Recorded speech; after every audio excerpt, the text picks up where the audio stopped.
Danny, I know that the new engines, the new modern engines, electronic, they don't need adjust the timing because the computer is intelligent and adjust the timing. Correct. But in older engines like this, carbureted with mechanical system, the timing adjustment is important.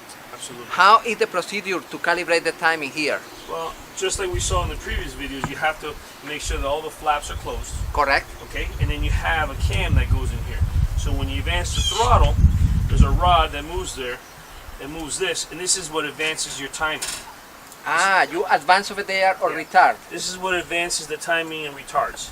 So at a certain RPMs, at low RPMs, it'll tell you, let's say 4 degrees, and then at wide open throttle, if you see here, it tells you 26 degrees before 26. top to center. This is the recommended by the manufacturer. Manufacturer, correct. All right.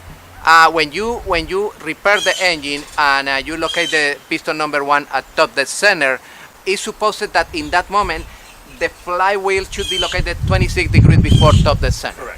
Okay, that's perfect. This is the zero position. Correct. For this engine. Okay, wonderful. And how is the movement? The movement with the throttle is like this. Okay, And and again, there's a cam that goes in here with a rod that goes from here to here. You see the opening? the rod that we have on the screen right now. So when you move this, that moves. That one. Yeah, perfect. That one moves exactly at the same time. Oh, perfect. And what they call that is called, when they call it in this industry, when they do it, it's called a sync and link. Okay, and the tool and the element that connects this with this that is on the screen right now is adjustable, no? Yes, there usually is a little rod that you can adjust. Okay, perfect. And in what scenario, in what case you need adjust that link?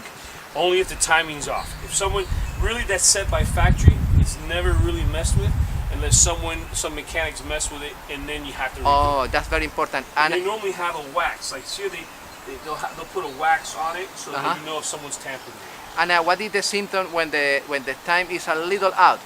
Well, you'll have a sneezing. Basically, when the engine will be running, and all of a sudden it'll start sneezing on you. It's running lean. Okay. And then if it's running rich, obviously it's going to. Or in some cases, it's a hard start. Absolutely hard start. That's the most common. And you won't get full throttle advance if the timing's off. Okay, perfect. Thank you.